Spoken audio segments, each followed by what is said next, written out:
गुरु साहब वहां पे 21 दिन ठहरे। इसी दौरान राजा ने बेनती किया महाराज को कि महाराज आप चलिए, मंदिर में महाआरती होनी है, आज शाम को आप अटेंड करिए। गुरु साहब अंदर गए। जब 22 स्टेप्स आप मंदिर में चढ़ते हैं, गुरु साहब जस्ट पहली पौड़ी पे अपना चरण रखे, मंदिर के अंदर आरती शुरू हो गई। मंदिर के लेफ्ट हैंड साइड में एक कल्प वृक्ष है, गुरु साहब गए उसके नीचे बैठ गए। जब आरती खत्म हुआ, राजा पंडा सब बाहर आए, आकर महाराज के ऊपर गुस्सा खा रहे हैं कि आप कैसे संत हैं, अंदर आरती हो रही थी आप आए नहीं। महाराज कहते हैं आरती मैं भी कर रहा था ना। कैसे कर रहे थे ना? गगन में थाल रव चंद दीपक बने, तार का मंडल जनक मोती, धूप मण आन लो पवन चवरो करे, सगल बन राय फुलंत ज्योति। कुछ इतिहासकार इस चीज को पलटने की कोशिश करते हैं कि महाराज ने आरती का खंडन किया, जबकि ये बात गलत है। महाराज ने खंडन किया पाखंडवाद को, महाराज ने खंडन किया परमात्मा के लिमिटेशंस को, महाराज ने खंडन नहीं किया आरती को। अगर जोत जलाने का खंडन है गगनमय थाल रव चंद दीपक बने, तो इसका मतलब गुरुद्वारा साहब में चवर सेवा भी नहीं करनी चाहिए, क्योंकि धूप मलाण लो पवन चवरो करे। गुरुद्वारों की खिड़कियां खोल देने चाहिए ताकि चवर सेवा हो। अगर जोत लेकर आरती करनी गलत है। और मैं एक सिंपल सा लॉजिक पूछना चाहूंगा कि जब गुरु घरों में इलेक्ट्रिसिटी नहीं थे तो क्या जोत नहीं जलते थे पाठ करने के लिए? क्या यूएसए से लाइट सप्लाई होता था गुरुद्वारों में पाठ दीदार करने के लिए? तो इसलिए इस बुले ख्याल में मत पाइए कि गुरु साहब ने किसी चीज का खंडन किया है। महाराज ने खंडन किया है तो लिमिटेशंस के खंडन किए हुए। महाराज ने बोले कि परमात्मा का जो दायरा है वो कभी भी सीमित नहीं हो सकता, वो बेअंत है। ये है महाराज का मैसेज। फिर उसके बाद राजा ने बेनती किया महाराज को, कहते हैं कि महाराज इधर रथ यात्रा आ रहा है, पीने का पानी के लिए बहुत प्रॉब्लम है। महाराज ने भाई मर्दाना जी को हुक्म किए और आज वहां पे बौली मठ साहब बना हुआ है। इन्हीं सब दौरान चैतन्य महाप्रभु जो वेस्ट बंगाल के बहुत बड़े संत हैं वो इधर जगन्नाथपुरी आए। पहले दिन जब मुलाकात हुआ, दोनों एक दूसरे को देखे, एक दोनों पेड़ के नीचे जाके बैठ गए। कुछ ही पल के बाद गुरु नानक साहब उठे चल पड़े। तो चैतन्य महाप्रभु जी के जो शिष्य थे भाई मर्दाना जी जाकर पूछे गुरु साहब को, कहते हैं कि महाराज एक संत बैठा हुआ है, आप उठकर चले गए। कहते इधर नाल साडा कोई मतलब ही नहीं है। कहते कैसे? कहते ये जिसको ढूंढ रहा है उसके बनाने वाले को मैं ढूंढ रहा हूं, इसलिए इसके साथ मेरा कोई राब्ता नहीं है।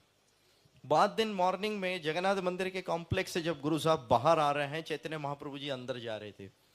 गुरु साहब के दर्शन दीदारे हुए, गुरु साहब को मत्था टेके बाहर निकल आए। तो चैतन्य महाप्रभु के चेलों ने पूछा कि आप महाप्रभु के दर्शन नहीं करेंगे? कहते जब साक्षात पार ब्रह्म इधर खड़े हुए हैं तो अंदर जाने की क्या जरूरत है। गुरु नानक साहब के जगन्नाथपुरी से जाने के बाद बाबा श्रीचंद जी आए।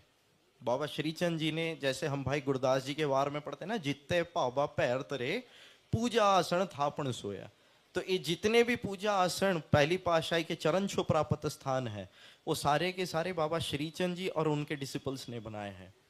ये उदासीन संप्रदाय की देन है हमारी पंथ को, जो हम भूल जाते हैं। अक्सर हम लोग निंदा करते हैं, कहते हैं कि महाराज ने इनको गुरुता गति नहीं दी इसलिए हमको बख्शीश ही नहीं करनी। लेकिन हम ये चीज देखना भूल जाते हैं इतिहास में कि महाराज ने आप अपना चोला बाबा श्रीचंद जी को देकर उदासीन संप्रदाय आगे बढ़ाए हैं। हम ये चीज देखना भूल जाते हैं।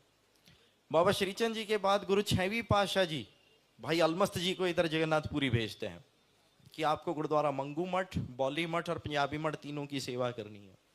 फिर उसके बाद 17वीं सदी में जो उदासीन महंत हुए हैं मंगू मठ के, उनका नाम था मंगूदास और गदर, क्योंकि पहले वो मठ का नाम था गुरु नानक मठ। इधर लोकल भाषा जो है वो इस तरीके का है, लोगों के नाम के साथ जोड़ दिया जाता है। वो जी किदे मठ चला ना जी मंगूदे मठ चला, उस करके गुरु नानक मठ का नाम मंगू मठ हो गया। ये है इतिहास।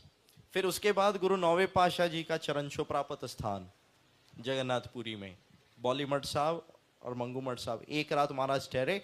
और कल जहाँ पे हम लोग समागम कर रहे थे, वो जो स्ट्रक्चर आप देख रहे थे वो वही स्ट्रक्चर है जो गुरु 9वें पातशाह जी ने दिए हुए हैं। उसको सेवा संभाल संत बाबा शमशेर सिंह जी कर रहे हैं। फिर उसके बाद गुरु 10वें पातशाह जी, आप सबको एक चीज मालूम होना चाहिए कि गुरु 8वें पातशाह जी के समय में एक छज्जू जीवर हुए थे। वो छज्जू जीवर को महाराज ने उसके सर पे छड़ी रख के उससे अर्थ करवाए थे गीता के। वो छज्जू जीवर का बाद में सेवा लगा जगन्नाथपुरी में, और उसका यहाँ पे जब शादी हुई तो उनके पास एक बेटी पैदा हुई, जिनका शादी भाई गुलजारी जी से किया गया, और उनके सुपुत्र हुए बाबा हिम्मत सिंह जी, भाई हिम्मत सिंह जी।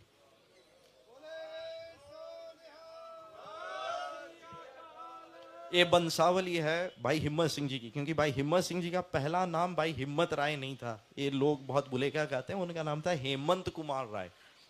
महाराज ने उनको नाम बख्शे कि ये हिम्मत का प्रतीक है, इस करके इसका नाम हिम्मत सिंह होवेगा। ये इतिहास है। हिम्मत राय करके कोई नहीं हुआ है, हेमंत कुमार राय हुए।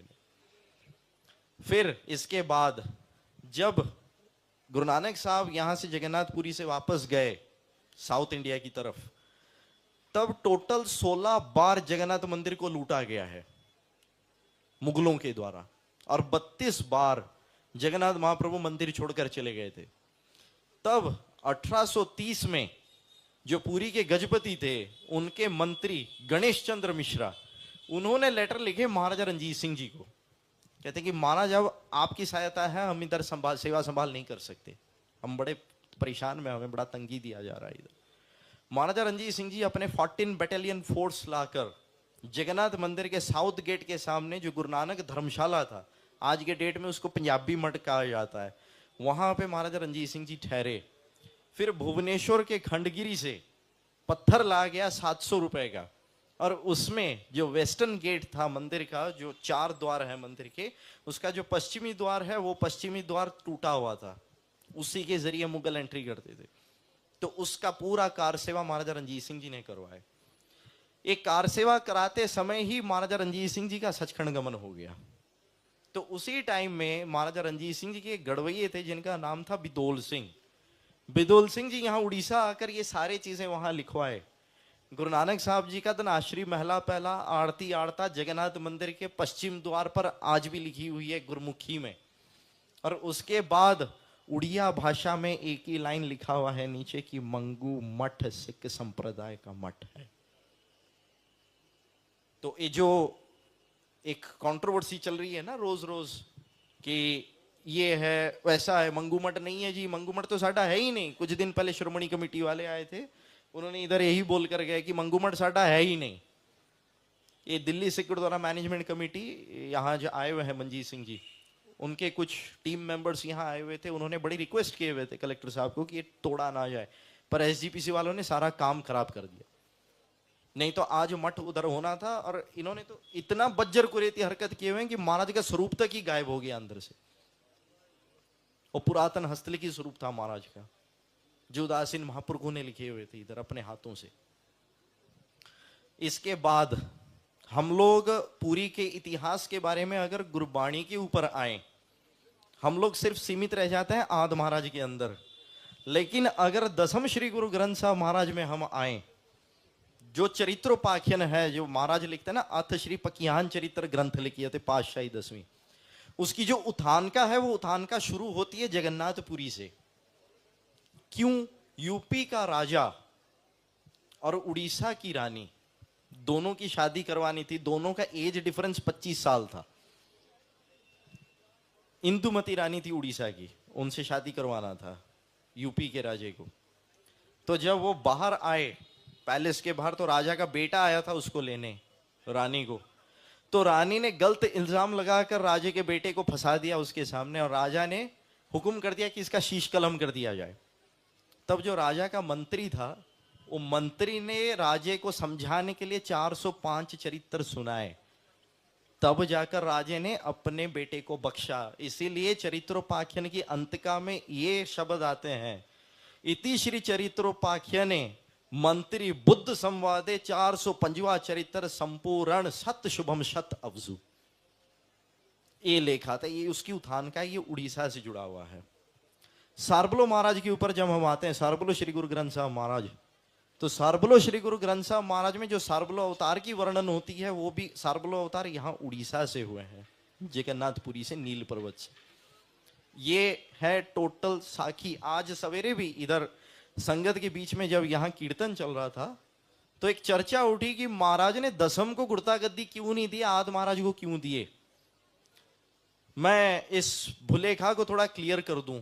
आज महाराज ने वचन फरमाए, जो घोज पोथी में आता है, ये लोगों को नहीं पता कि घोज पोथी क्या होती है। घोज पोथी महाराज का डेली डायरी है, जो बाबा हर सिंह जी लिखा करते थे। तखत सचखंड श्री हजूर साहब में आज भी उसका स्वरूप मौजूद है। महाराज ने वचन फरमाए, आज्ञा पई अकाल की तभी चलायो पंथ, सबसी खण को हुक्म है गुरु मान्यो ग्रंथ। गुरु साहब ने कहीं ए नहीं लिखा कि गुरु मान्यो आदि ग्रंथ। पहला चीज। दूसरा चीज, महाराज ने जिस स्वरूप के आगे गुड़ता गद्दी दिए हैं, क्या उस स्वरूप के हमने कभी दर्शन किए हैं? वो स्वरूप आज के डेट में कहां है? जो हम बोल देते हैं महाराज ने दसम को गुड़ता गद्दी दिए ही नहीं है। मैं आप सबको एक चीज बता दूं कि वो स्वरूप भाई मनी सिंह जी का स्वरूप है, जिसको महाराज ने गुड़ता गद्दी दिए हुए हैं, और उस स्वरूप में आद और दसम वाणी दोनों इकट्ठे हैं।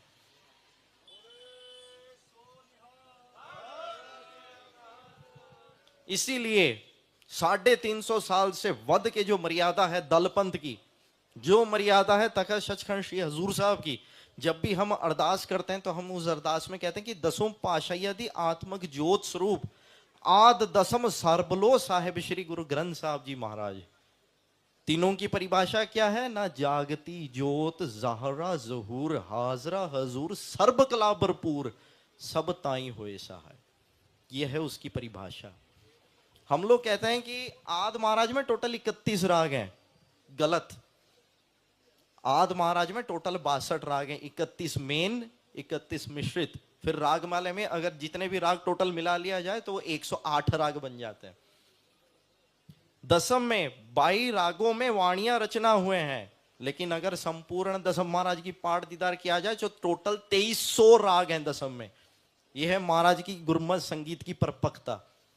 सरबलो महाराज में मोर देन 300 रागों में शब्द की वर्णन किए हुए हैं महाराज ने, और ऐसे ऐसे रागों के नाम है कि आज के डेट में संगीत के पद्मश्री पद्म विभूषण को भी वो संगीत के नाम, वो रागों के नाम नहीं मालूम है कि ये आए कहां से। और इस ऐसे चीजों के बारे में ज्ञान रखने के बजाय हम आ जाते हैं इधर कथा विचार करने। संगत जी, ये सोचने की बहुत लोड़ है कि जो एक एक शब्द लिखे हुए हैं ना, उसके आगे में राग लिखा हुआ है। राग एक इमोशन होता है। जो बंदा उस राग का सुर, उस राग का नेचर, उस राग का जाति, उस राग का ठाट उसको अगर नहीं पता है तो उसको इमोशन कहां से पता लगेगा? उसका गायन समय, कि किस गायन समय सिर्फ ये नहीं होता कि उसके टाइम में कब गाया जाता है, गायन समय ये भी होता है कि कौन से सिचुएशन में उसका गायन किया जाए। तो अगर ये सारे का हमें ज्ञान ही नहीं है और हम इधर आ रहे हैं शब्द का बखान करने, शब्द की व्याख्या करने, तो वो प्रोफेसर साहिब सिंह वाली व्याख्या होनी है, एहे जग मीत ना देखो कोई, ना इस जगत में मेरा कोई मीत ही नहीं है। ये व्याख्या में लिखी है। ये सोचने वाली बात है कि जो 9 निद का मालिक है, तेग बहादुर सिमरिए घर 9 निद आवे ताए। तो जो 9 निद का मालिक है वो क्या बैठ के रो रहा है कि मेरा कोई मित्र नहीं है? वो कंप्लेंट कर रहा है। जिसके एक इशारे पे पूरे ब्रह्मांड उसकी सेवा में लग सकता है, वो बैठ के रो रहे हैं कि मेरा कोई मित्र नहीं है। सगले जगत अपने सुख लागे वो दुख में संग ना कोई। क्या महाराज कंप्लेंट कर रहे हैं कि भाई मेरे दुख में मेरे साथ कोई खड़ा नहीं होता है, मेरे को बुरा लग रहा है जी? Is it so? तो सबसे पहले गुरबाणी के ऊपर विचार करने से पहले, गुरबाणी व्याख्या करने से पहले शब्द के ऊपर उतरिए, रागों के ऊपर उतरिए, भाषाओं के ऊपर उतरिए। आज संत ज्ञानी गुरप्रीत सिंह जी कथा कर रहे थे, साडी मां बोली है, साडी मां बोली है। साडी मां बोली कुछ नहीं हुंदा है। जेकर साडी मां बोली च सब कुछ होना सी तो गुरु साहब जी 28 भाषा विच गुरु ग्रंथ साहब महाराज जी दा रचना नहीं करदे सी। दसम विच 14 लैंग्वेजेस ने, सरबलो विच 62 लैंग्वेजेस ने। इंग्लिश, फ्रेंच, लैटिन भी सरबलो में आते हैं, ये लोगों को पता नहीं है। और महाराज ने ऐसे ऐसे चीज अंदर दिए रखे हैं, हम तो खुद कभी पाठ करते नहीं है, और कोई अगर हमें लीडर मिल गया हम उसके पीछे भागते रहते हैं कि ये साडे बाबा ने, ये साडे मंत्री ने, असी उन्हां दे फॉलोअर हां, असी उन्हां दे फॉलोअर हां। फॉलोअर बनना है तो इक्का दी बनो इदे गुरु ग्रंथ साहब जी महाराज। जब 300 साल पहले हमारा अपना फादर साहब, जब हमारे अपने बापू हमें इतना मोटिवेशन भर के जा रहे हैं, तो हमें किसी दूसरे से मोटिवेशन लेने की क्या जरूरत है? आज के दुनिया में कोई आपको इस तरीके का मोटिवेशन दे सकता है? कहते हैं भाई नंदलाल जी पूछते हैं कि महाराज खालसा राज किवें आएगा। महाराज जी रचना करते हैं कि विजय छंद श्री मुखवाक पाशाही 10वीं, कहते हैं लांक लूट ले आऊं, कल्प पेच खाना चलाऊं, नगर गर्द में मिलाऊं जो मते अभिमान के, रू मनोबत बजाऊं, शाम मोहरा चलाऊं, पातशाही में कराऊं, तख्त सच्चे साहिबां के, ना आप लड़ूं ना फौज लड़ाऊं, बड़ देनन से ची वहां कराऊं, ना छाड़ू बल्द ना छाड़ू खल्द, पर्वत काटू ईरान खुरा शान के, मेरो तो नाव गोविंद सिंह सोडीरा। आज के डेट में किसी में इतनी हिम्मत है कि जगन्नाथ मंदिर के अंदर घुस के पांडा को ये बोल दे कि आप जो आरती आरता कर रहे हैं ये पाखंडवाद है? आज के डेट में किसी में इतनी हिम्मत है कि काबा शरीफ में घुस के मौलवियों के मुंह पे बोल दे कि ये आप जो कर रहे हैं ये पाखंडवाद है, परमात्मा के साथ जुड़ो? आज के डेट में किसी में हिम्मत है कि ज्ञानगंज की खोज करके उसके अंदर जाके सिद्ध गोष्ठ करके वापस आ जाए? तो हमें किसी थर्ड पर्सन की क्यों जरूरत है? दूसरी बात है, जो भी गुरु घर की सेवा कर रहे हैं, जो भी संत महापुरुष हैं, उनकी कदर करना सीखिए। सुखमनी साहब में महाराज आप कहते हैं संत का निंदक महाहत्यारा, संत का निंदक परमेश्वर मारा, संत के निंदक को डांड लागे। इसलिए संत महापुरुषों की कदर करना सीखिए। और ये दसम के विरुद्ध में, दसम को महाराज ने नहीं दिए। और आज सवेरे तो हमें ये भी सुनने के लिए मिला कि महाराज ने कहां पे बोले हैं कि मैं पहले से 9वें पातशाह जी के जो शब्द हैं उसके सामने मत्था टेक सकता हूं, अपने शब्द के आगे मत्था टेक ही नहीं सकता। इसका भी मैं जवाब दे देता हूं। भाई नंदलाल जी आकर पूछते हैं गुरु साहब को कि महाराज गुरु नानक साहब तो प्रेम की मूर्त थे, पर आपने तो शस्त्र पकड़ लिया, दोनों में इतना फर्क क्यों है? गुरु साहब जी हंसते हुए कहते हैं कि नंदलाल जी हमू गुरु गोविंद सिंह, हमू गुरु नानक आस्त, हमू रत्न मंजूर। कि नंदलाल जी मैं ही गुरु गोविंद सिंह हूं, मैं ही गुरु नानक हूं, और मैं वही हूं जो अकाल पुरख की खजाने की चाबी अपने हाथ में लिए बैठा है। पहली पातशाही से 10वीं पातशाह जी तक कोई भी फर्क नहीं है, सब एक ही है, अकाल नानक रूपी ज्योत। किसी को 5वीं नानक कहिए, किसी को 6वीं नानक कहिए, किसी को 10वीं नानक कहिए, किसी को शहीदाए सरताज कहिए, किसी को शेरे शमशीर कहिए, तो किसी को सोडी सुल्तान सच्चे पातशाह कहिए, वो एक ही को जाता है, धन गुरु नानक। ये है कॉन्सेप्ट। छोटे छोटे चीजें लॉजिकली हमें बहुत सारी चीजें समझने हैं। किसी के बोल देने से, किसी के बहकावे में आकर कोई भी वचन कर देना, ये पूरे कौम के लिए, पूरे पंथ के लिए, इवन कि अपने लिए भी। क्योंकि गुरु मां रूपी होती है, गुरु क्षमा बख्श सकता है, लेकिन गुरु 10वें पातशाह जी सचखंड में जिस जगह में बैठे हैं ना, 10 लाख शहीद सिंहों की फौज पूरा महाराज को सराउंड करके खड़ी हुई है उधर, वो नहीं बख्शने वाले। एक छोटा सा एग्जाम्पल सा सवाल मैं आप सबको पूछता हूं, कोई आपके सामने आपके फादर साहब को पकड़कर 2 चपेट मारे, आपके फादर साहब की कलम की निंदा करे, आपके फादर साहब के कलम के बारे में उल्ट पुल्ट बोले जैसे आप बर्दाश्त नहीं कर सकते, उसी तरीके से गुरु 10वें पातशाह जी के ऊपर कोई भी गलत कमेंट करे, उनकी वाणियों के ऊपर गलत कमेंट करे, तो शहीद सिंह उनको नहीं बख्शने वाले। यह हकीकत है। आखिर में मैं बस यही कहूंगा कि मुड़ दोबारा वापस आइए पंथ में, जो हमारी रिवायत है, जो हमारी रहत है, उसमें वापस आइए। हमारी मर्यादा है त्रय गुरु दरबार, तो त्रय गुरु दरबार आद दसम सर बोलो साहिब श्री गुरु ग्रंथ साहब जी महाराज के वाणी के पाठ दीदार करिए, पाठ करिए, नितनेम करिए, अमृत वेले उठ के जाप करिए, नाम सिमरन करिए, सरबत दा भला करिए। वाहिगुरु जी का खालसा, वाहिगुरु जी की फतेह। पावे निहाल जावे फतेह पावे। सत श्री अकाल। गुरु प्यारी साध संगत जी, ਇਹ ਸਨ ਡਾਕਟਰ ਅਵਿਨਾਸ਼ ਸਿੰਘ ਮਹਾਪਾਤਰਾ, ਜਿਨ੍ਹਾਂ ਤੇ ਗੁਰੂ ਕਲਗੀਧਰ ਪਾਤਸ਼ਾਹ ਦੀ ਬੜੀ ਮਿਹਰ ਹੈ, ਕਿਰਪਾ ਹੈ। ਸਾਡੇ ਆਪਣੇ ਬੱਚੇ ਸਿੱਖੀ ਸਰੂਪਾਂ ਨੂੰ ਛੱਡਦੇ ਜਾ ਰਹੇ ਨੇ, ਤੇ ਇਹ ਇੱਕ ਬ੍ਰਾਹਮਣ ਪਰਿਵਾਰ 'ਚ ਪੈਦਾ ਹੋ ਕੇ ਤੁਹਾਡੇ ਸਾਹਮਣੇ ਦੇਖ ਲਓ, ਸਾਬਤ ਸੂਰਤ ਖਾਲਸਾ ਖੜਿਆ ਹੈ। ਇਹੀ ਪ੍ਰਚਾਰ ਹੈ ਬਾਬਾ ਜੀ ਦਾ ਉੜੀਸਾ 'ਚ ਆ ਕੇ ਜੋ ਪ੍ਰਚਾਰ ਚੱਲ ਰਿਹਾ ਹੈ, ਆਪਾਂ ਇੱਦਾਂ ਦੇ ਹੀ ਡਾਕਟਰ ਅਵਿਨਾਸ਼ ਸਿੰਘ ਮਹਾਪਾਤਰਾ ਵਰਗੇ ਸਿੰਘ ਸੂਰਮੇ ਤਿਆਰ ਕਰਨੇ ਨੇ। ਤੇ ਕੌਣ ਕਹਿੰਦਾ ਹੈ ਕਿ ਸਿੱਖੀ ਨੂੰ ਖਤਰਾ ਹੈ? ਇਹ ਵੀ ਇੱਕ ਮੈਂ ਅੱਜ ਭੁਲੇਖਾ ਕੱਢਦਾ। ਦੁਨੀਆ ਕਹਿ ਦਿੰਦੀ ਹੈ, ਕਈ ਵਾਰ ਸਾਡੇ ਸਿਆਣੇ ਕਹਿ ਦਿੰਦੇ ਜੀ ਸਿੱਖੀ ਨੂੰ ਖਤਰਾ ਹੈ। ਸਿੱਖੀ ਨੂੰ ਨਾ ਖਤਰਾ ਸੀ, ਨਾ ਹੈ, ਨਾ ਰਹੇਗਾ।